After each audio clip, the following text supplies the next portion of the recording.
ஜியோ பக்தி நேயர்களுக்கு அன்பார்ந்த வணக்கம். நான் உங்கள் விஜே டீனா. இந்த நேர்காணல்ல நம்ம கூட famous astrologer doctor Revathi Rajesh Kanna இருக்காங்க. வணக்கம் மேம். வணக்கம். எப்படி இருக்கீங்க? நல்லா இருக்கு மேம். அதாவது நிறைய பிரச்சனைகள் இன்றைய காலகட்டத்தில் மக்கள் சந்திச்சுட்டு தான் இருக்காங்க. அதில் ஒரு சில முக்கியமான பிரச்சனைகள் அப்படின்னு பார்த்தீங்கன்னா இந்த கடன் சார்ந்த விஷயங்கள் நிறைய பார்த்துட்டு இருக்கோம். ஸோ இந்த கடன் தீர்றதுக்கு ஆன்மீகம் மற்றும் ஜோதிடம் ரீதியாக ஏதாவது பரிகாரங்கள் இருக்கா? ஸோ பரிகாரம் அப்படிங்கிறது பார்த்தீங்கன்னாக்கா மனதை பக்குவப்படுத்துறது தான் பரிகாரத்துடைய ஒரு வரி ஆன்சர் சொல்லணும்னா. ஸோ கடன் இருக்குன்ற போது அவங்கவுங்களுக்கு ஃபேமிலி அஸ்ட்ராலஜர்ஸ் இருப்பாங்க, குடும்ப ஜோதிடர் இருப்பாங்க. அவங்கள ஆலோசனை கேட்டு ஏன்னா இப்போ ஒரு ஜாதகத்தில் பார்த்தீங்கன்னா குரு கேது சேர்ந்துருக்கு அப்படின்னா கோடீஸ்வர யோகம்னு நல்லா பாராட்டுவாங்க. ஆனால் அவங்க தான் வலை விரித்து பணத்தை கடன் வாங்கி ஊரை விட்டு தலைமறைவாக ஓடி போகிற ஜாதகமும் அந்த கிரக சேர்க்கை தான். அப்போ கடன் நிவர்த்தி அப்படின்னு எடுக்கும்போது முதல்ல நம்மளுக்கு தெரிஞ்ச கடவுள் யார்? திருப்பதி ஏழுமலையான் தான். அவர் தான் கடன் வாங்கி இன்னமும் வட்டியை குபேரருக்கு கொடுத்துட்ருக்கிறதாக புராண கதைகள்லாம் இருக்குது. எப்போவுமே கடன் சுமை அதிகமாக இருக்குது அப்படின்ற போது பார்த்திங்கன்னா ஏகாதசி விரதம் மிகப்பெரிய ஒரு பலனை ஏற்படுத்தி கொடுக்கும். அதே போல் கடனால் பிரச்சனைகள், கடனை நான் அடைச்சி இனி கடன் தொடராமல் இருக்கணும் அப்படின்னா சிவபெருமான் தான். பிரதோஷ நேரத்தில் அந்த அபிஷேக பிரியரை அரிசி மாவு கொடுத்து அபிஷேகம் பண்ணி தீபம் ஏற்றி வழிபாடு செய்யும் போது எப்பேற்பட்ட கடன் பிரச்சனையிலேருந்து வெளியில். ஏன்னா இப்போ கடன் பார்த்திங்கன்னா டிஃப்ரெண்ட்டாக முன்னெல்லாம் ஒரு வட்டி கடனை பேசுவாங்க, இல்லைனாக்கா கடன் வாங்கின கடனை கொடுக்க முடியாமல் அவமானப்பட்டுட்டேன்னு பேசுவாங்க. இப்போ பார்த்திங்கன்னா வட்டி, இஎம்ஐ, லோனு ப்ளஸ் கடன் வாங்கிட்டு திரும்பி இப்போ கடன்லேயே இவ்வளோ டிஃப்ரெண்ட் வெரைட்டிஸ் வந்துச்சு.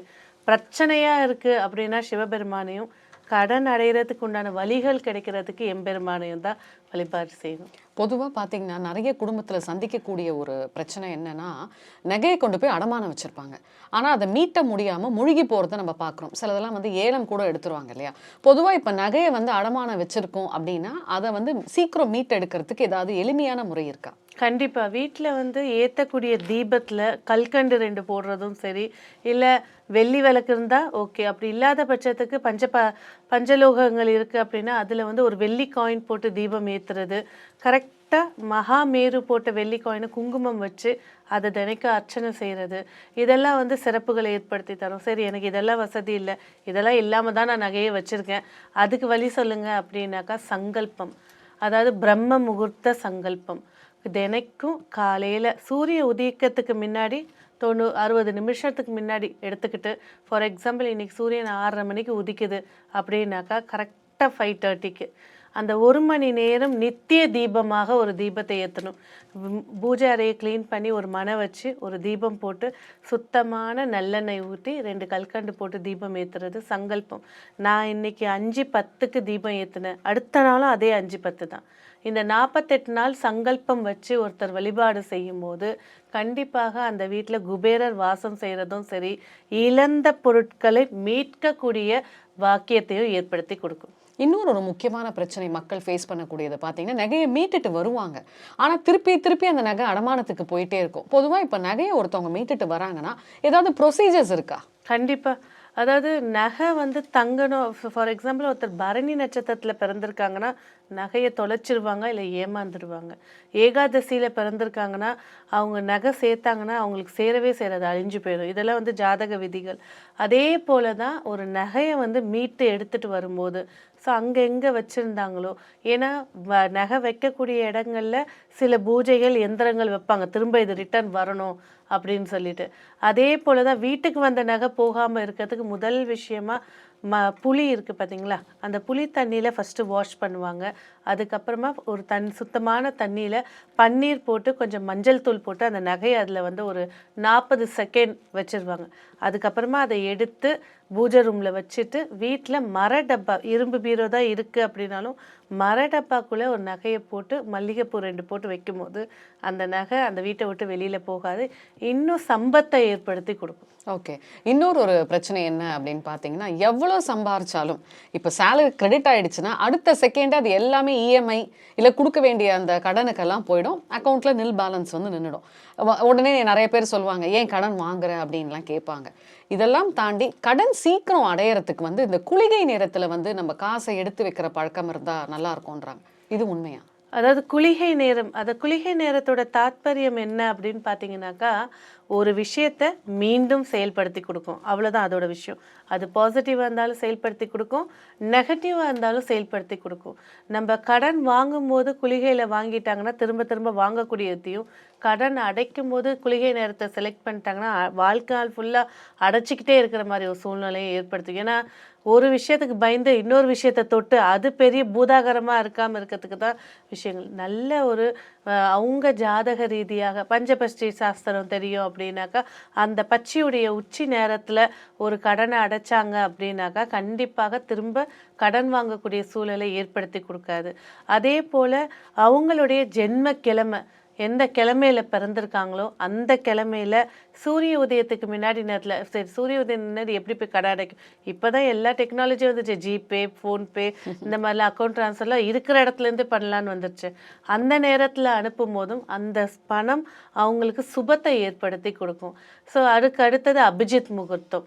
மத்தியானம் 11 காலையில் 11:40லேருந்து மத்தியானம் 12:18 வரைக்கும் இருக்கக்கூடிய முக்கியமான தோஷம் இல்லாத நிறைய பிஸ்னஸ் மேன்ஸ்க்கு, தொழில் செய்யக்கூடியவங்க, ஒரு நாள் கூலி வேலை செய்கிறவங்களுக்கு கூட ஆரம்ப புள்ளியாக இருக்கக்கூடிய நேரம். அந்த நேரத்தில் தொழில் வர்த்தகம் சொல்லக்கூடிய கடன் கொடுக்கறதோ இல்லை வாங்குறதோ எடுத்து வைக்கும்போது எந்த தோஷமும் இல்லாமல் அதை சுலபமாக அடைக்கவும் முடியும், திரும்ப வருமானத்தை ஏற்படுத்தியும் கொடுக்கும். ஓகே.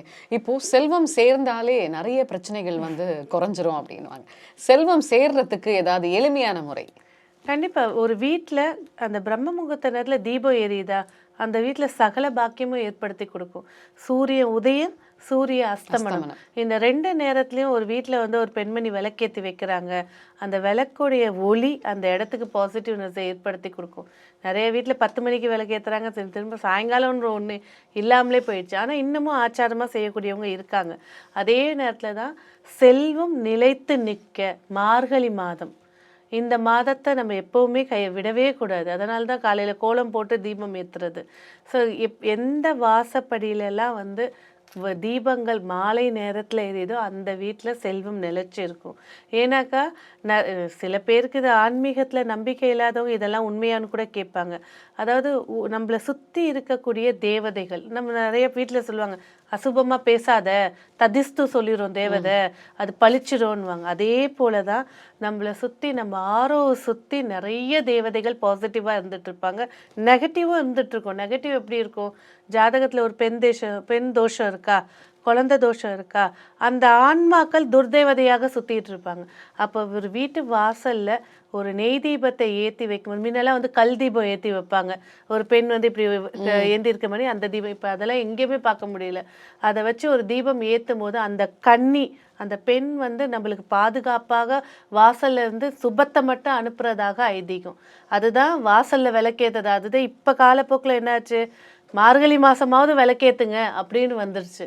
ஸோ அந்த கன்னியை ஏற்றக்கூடிய கன்னி மாடம் சொல்லுவாங்க. அதை அந்த தீபம் எரியக்கூடிய இடத்துல எந்த ஒரு நெகட்டிவ்னஸும் உள்ளே வராது, செல்வத்தை மேலோங்கி கொடுக்கும், தேவதைகளை வீட்டுக்குள்ளே வர வச்சு கொடுக்கும். இப்போ நகை ரேட்டு வந்து தாறுமாறா ஏறிக்கிட்டே போகுது இல்லையா? ஸோ போகிற காலத்தில் வந்து நகை அப்படின்னு பேப்பரில் தான் எழுதி பார்க்க முடியும்னு நினைக்கிறேன். நகை வந்து நிறைய அட்ராக்ட் பண்ணணும், சேர்த்து வைக்கணும்னா அதுக்கு ஏதாவது பரிகாரம்? எல்லாத்துக்குமே பரிகாரங்கள் இருக்கு. ஆனால் நம்மளோட முயற்சி, நம்பிக்கை, அதுதான் அந்த இடத்துல முக்கியமாக தேவை. எந்த ஒரு விஷயமும் சகல பாக்கியங்களை அனுபவிக்கணும் அப்படின்னு ஒரு விஷயம் இருக்கும், எல்லாருக்குமே ஆசை இருக்கும். அப்போ என்ன, ஃபஸ்ட்டு விஷயம் பாக்கியஸ்தானத்துக்கு அதிபதி குலதெய்வம். ஒரு வீட்டில் குலதெய்வத்தை எந்த குறையும் இல்லாமல் வழிபடக்கூடியவங்க அந்த வீட்டில் நினைக்கக்கூடிய காரியங்களை ஏற்படுத்தி கொடுக்கும். நீங்கள் பாருங்கள், நிறைய வீட்டில் இருப்பாங்க, பசங்களுக்கு வரன் பார்ப்பாங்க, டக்குன்னு முடிச்சிடுவாங்க. ஒரு சில வீட்டில் 10 வருஷமாக வரன் பார்க்குறேங்க, 5 வருஷமாக வரன் பார்க்குறேங்க, அமையலைங்கன்னு. அந்த வீட்டில் குலதெய்வ குற்றம் இருக்கும். குலதெய்வத்தை சரியாக ஒருத்தர் வழிபாடு செஞ்சிட்டாங்க அப்படின்னாலே பாக்கியங்கள் அத்தனையும் ஏற்படுத்தி கொடுத்துரும். இந்த நகை அப்படின்னு பேசும்போது பார்த்தீங்கன்னாக்கா, நகையுடைய விஷயம் அப்படின்னும் கட்டி தங்கமாக இருக்கும்போது குரு பகவான், அதை உருக்கி நகை வேலைப்பாடு செய்யும் போது சூரிய பகவான், அதை ஆபரணமாக அணியும் போது சுக்கிர பகவான், அப்போ சுக்கிரன் சொல்லும்போது மகாலட்சுமி.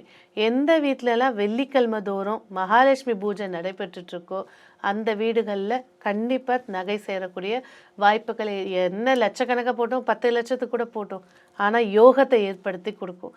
அது முறையாக மன ஆத்ம ரீதியாக தீபம் ஏற்றி உட்கார்ந்து வழிபாடு செய்யக்கூடிய வீட்டில் கண்டிப்பாக நகை சேரும்.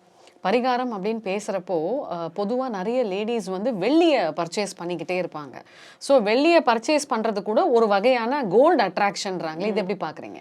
அதாவது வெள்ளி அப்படின்னு சொல்லும்போது மெட்டல், அது ஒரு உலோகம். உலோகத்துடைய காரக கிரகம் வந்து சுக்கிர பகவான்.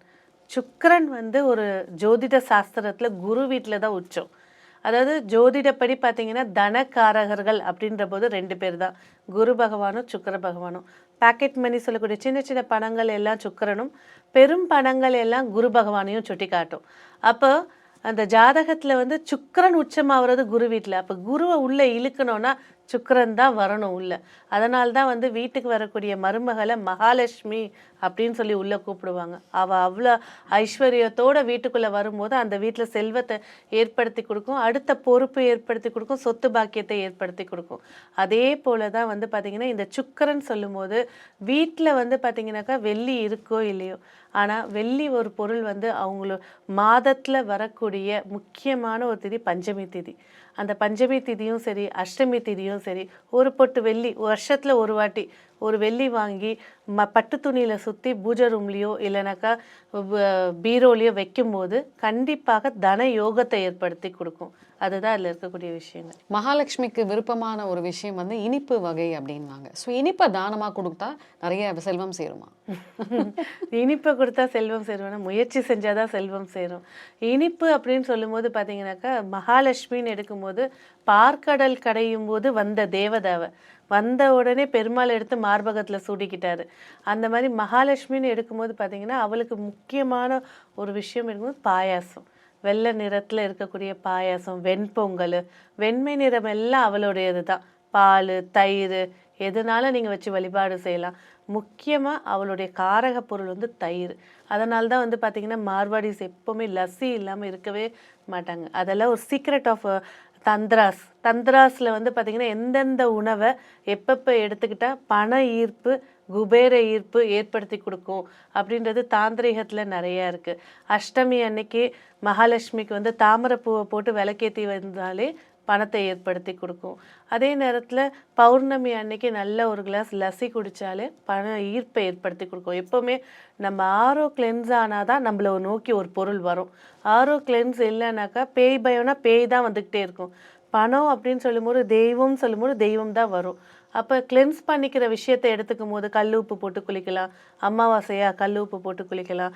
நிறைய இடங்களில் நெகட்டிவ்னஸை குறைச்சிக்கும் போதே செல்வ செழிப்பு தாராளமாக தேடி வந்துடும். இந்த வெள்ளி காயினில் தாமரை பதிச்சு இருக்கும் இல்லையா, ஸோ அதை கூட நம்ம நிறைய பர்ச்சேஸ் பண்ணலாமா? தாராளமாக தாமரை பதிச்சது, இது மகாமேரு ஸ்ரீ சக்கரம் பதிச்சதே இப்போ இருக்கு.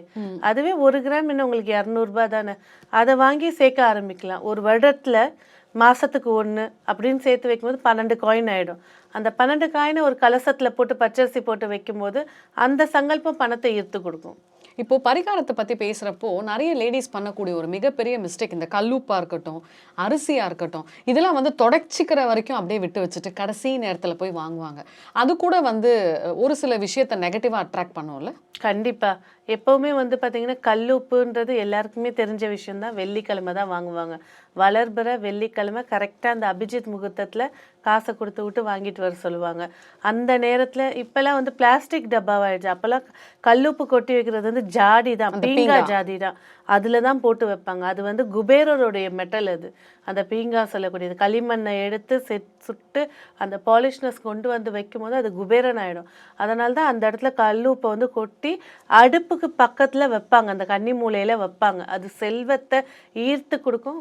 சமையல் கலை, அதாவது நிறைய வீடுகளில் வந்து இப்போ காலையில் 7 மணிக்கு வீட்டுக்குள்ளே போங்க, சனியனே ஏஞ்சியா, என்னென்ன குழந்தைகளை திட்ட முடியுதோ என்னென்ன கோபங்கள் வார்த்தைகள் இருக்கோ அதெல்லாம் சொல்லி கொட்டி கொட்டி கொட்டி சமைக்கிறது. ஹஸ்பண்ட் வைஃப் சண்டை போட்டுக்கிட்டே சமைப்பாங்க, காசு இல்லை காசு இல்லைன்னு. அப்போ அந்த சாப்பாடு அன்னம், அதாவது அரிசி வந்து எடுத்துக்கிட்டிங்கன்னா கல்யாணத்தில் பாருங்கள் தாலி கட்டும்போது பச்சரிசியை எடுத்து நல்லா அலசி காய வச்சு அதில் மஞ்சள் போட்டு வைப்பாங்க. அச்சதைன்னு அதுக்கு பேர். அந்த அரிசியை தொட்டு என்ன வார்த்தை சொல்கிறாங்களோ அதுதான் அது பளிச்சு கொடுக்கும். அதுதான் நம்ம இருக்கக்கூடிய விஷயங்கள். நல்லா இருங்க அப்படின்னு தூவும் போது அது வெற்றி. அதே போல் தான் சமையலும்.